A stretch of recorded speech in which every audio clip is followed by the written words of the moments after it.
Chelsea incar Mohamed Kudus, berseteru dengan Tottenham.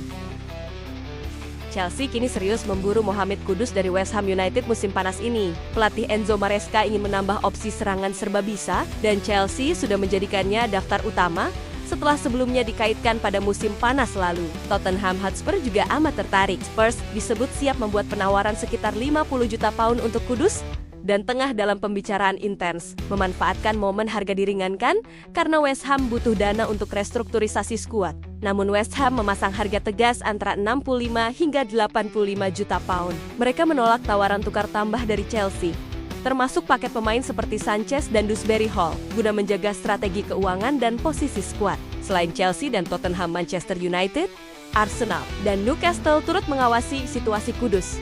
Kendati demikian, peluang berganti klub musim ini bergantung pada keberanian salah satu pihak untuk memenuhi bandrol tinggi dan resolusi West Ham terhadap tekanan PSR.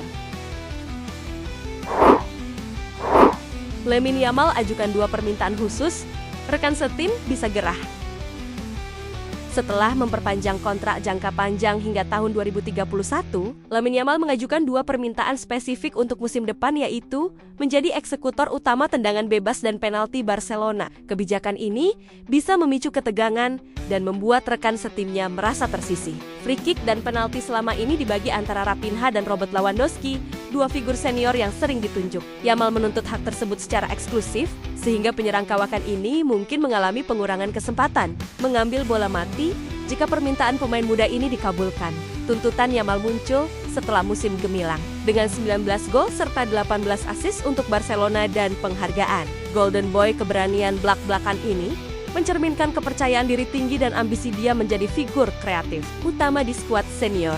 Potensi gesekan tim mencuat karena biasanya eksekutor bola mati terbentuk atas kebiasaan dan konsistensi. Jika Yamal diberi hak utama, rekan setimnya terutama Lewandowski dan Raphinha mungkin merasa tergeser. Hansi Flick mesti menyeimbangkan antara memberi ruang bakat muda atau menjaga harmoni tim. Barcelona hemat hampir 8 juta euro berkat pemajuan Ansu Fati ke Monaco. Barcelona memastikan peminjaman Ansu Fati ke AS Monaco untuk musim 2025 hingga 2026. Klub Prancis ini akan menanggung 50% gaji sang winger selama masa pinjaman, membantu meringankan beban gaji Barcelona. Kesepakatan mencakup opsi permanen senilai 11 juta euro dan Barcelona mempertahankan hak pembelian kembali atau bagian dari keuntungan penjualan selanjutnya. Kontrak winger ini diperpanjang hingga 2028 sebelum resmi dipinjamkan. Monaco telah setuju membayar sekitar 3,7 juta euro sebagai bagian dari gaji tahunan 12 juta euro, yang berarti Barca menghemat hampir 8 juta euro pada musim ini. Ini juga jadi syarat penting terkait fair play finansial klub. Dengan peminjaman ini, Barcelona bebas alokasi gaji, memungkinkan perburuan pemain baru seperti Nico Williams. Ansu pun diharapkan dapat menjaga performa dan kembali lebih matang ke Camp Nou pada musim panas 2026. MU bidik Ollie Watkins sebagai alternatif striker. Manchester United mempertimbangkan merekrut Ollie Watkins dari Aston Villa sebagai opsi tambahan di lini serang. Fokus awal klub tetap pada pemain seperti Bryan Mbeumo, namun Watkins menjadi target sekunder jika Rasmus Højlund dapat dilepas, diiringi dukungan kuat dari legenda klub Roy Keane. Watkins telah mencetak 16 gol dan 8 assist musim lalu, serta mengemas 75 gol sejak bergabung pada 2020. Penampilan konsisten di Premier League dan pengalaman internasional membuatnya dianggap pemain siap pakai untuk memperkuat skuad Setan Merah. Aston Villa diperkirakan akan melepas Watkins jika menerima penawaran antara 50-60 juta pound. Klub kini di bawah tekanan finansial PSR dan bersedia mempertimbangkan opsi penjualan, terutama andai Marcus Rashford resmi didatangkan secara permanen. Meskipun berhasil meyakinkan Unai Emery bahwa ia happy to stay, situasi Watkins di Villa Park mulai tak menentu. Dengan kontrak hingga 2028, Mu harus menunggu kesempatan ideal sebelum bergerak untuk merekrut penyerang Inggris tersebut. Gagal ke Atletico Madrid, Andy Robertson belum tentukan langkah berikutnya. Andy Robertson sempat diincar Atletico Madrid musim panas ini, namun Los Rojiblancos memilih mendatangkan Matteo Ruggeri dari Atalanta dengan biaya 20 juta euro, meninggalkan prospek kepindahan sang bek kiri dari Liverpool batal terlaksana. Meski tersedia peluang, Robertson mengaku masa depannya bersama Liverpool belum dipastikan. Ia dan klub telah berdiskusi soal kontrak dan rotasi musim depan. Namun fokusnya kini memilih istirahat sebelum kembali antusias memasuki pramusim. Kedatangan Milos Kerkez membuat persaingan di posisi bek kiri semakin ketat. Liverpool kini memiliki 3 pemain selevel dan bisa tampil hingga 60 pertandingan, memicu spekulasi bahwa Robertson atau Tsimikas akan dilepas demi rotasi efisien.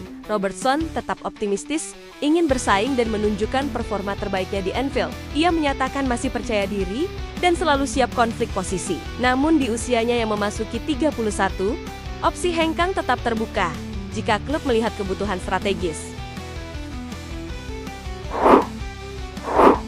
Real Madrid putuskan tidak bawa pulang Nico pas musim panas ini. Real Madrid memutuskan untuk tidak mengaktifkan klausul pembelian kembali senilai 8 juta euro untuk Nico Paz dari Como saat bursa musim panas. Klub memberitahu bahwa pilihan itu tak akan dijalankan tahun ini, meski masih memiliki kesempatan hingga pertengahan Juli. Keputusan ini dipengaruhi oleh perekrutan gelandang muda Argentina Franco Mastantuono dari River Plate dan kejelasan klub soal peluang bermain Paz terhadap persaingan internal di lini tengah.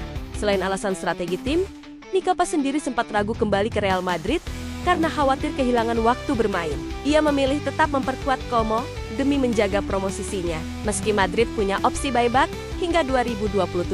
Real Madrid masih memiliki hak kembali 9 juta euro pada musim panas 2026 dan 10 juta euro tahun 2027. Bila Como memutuskan menjual terlebih dahulu, Madrid juga mendapat 50% dari proses penjualan. Regnoni teken kontrak jangka panjang. Liverpool meresmikan kontrak jangka panjang baru untuk gelandang muda. Regnoni bertepatan hari ulang tahunnya yang ke-18. Klub sebelumnya sudah menghadiahinya kontrak profesional pertama tahun lalu, menandakan keyakinan tinggi terhadap talenta kelahiran Leicester tersebut. Regnoni bergabung dari Leicester City pada September 2023. Ia segera menunjukkan kapasitas luar biasa saat mencetak gol penentu dalam derby Merseyside tim U. Dewasanya serta memimpin tim U19 di Liga Pemuda UEFA. Debut seniornya terjadi pada usia 16 tahun dalam laga Piala FA melawan Southampton. Musim ini, ia juga tampil dalam skuad utama Liverpool di Liga Champions dan mencetak gol saat pramusim di Anfield melawan Sevilla. Dengan kontrak anyar, Regnoni diikat hingga tahun 2027. Arne Slot menyebut sang pemain sebagai aset besar klub, sementara nilai pasarnya kini diperkirakan sekitar 4,5 juta euro. Real Madrid siapkan skenario lepas David Alaba usai rentetan cedera. Real Madrid kini bersiap mempertimbangkan melepas David Alaba pada bursa musim panas mendatang. Rentetan cedera serius, termasuk robekan ligamen lutut anterior, meniskus, dan otot betis, membuat ia hanya tampil 14 kali musim ini dan menimbulkan kekhawatiran soal kebugaran jangka panjang. Cedera terbaru di otot betis kiri memaksa Alaba absen lagi selama paling tidak 3 minggu, termasuk di Piala Dunia antar klub. Situasi ini memicu diskusi internal soal beban gaji tingginya sekitar 12 juta euro NATO per musim. Madrid bahkan sempat menawarkan potongan kontrak untuk memberi jalan kedatangan bek baru seperti Alexander Arnold. Namun Alaba menolak. Meski ia ingin bertahan, klub menilai sulit mempertahankannya di proyek jangka panjang beserta tekanan finansial di tengah kebutuhan rotasi bertahan. Xabi Alonso sudah menyiapkan opsi alternatif. Rudiger, Militao, Huijsen nama utama. Alaba turun ke urutan kelima sebagai pilihan bek tengah. Jika cedera terus berulang, kemungkinan cabut semakin besar, baik lewat transfer atau pemutusan kontrak secara bersama.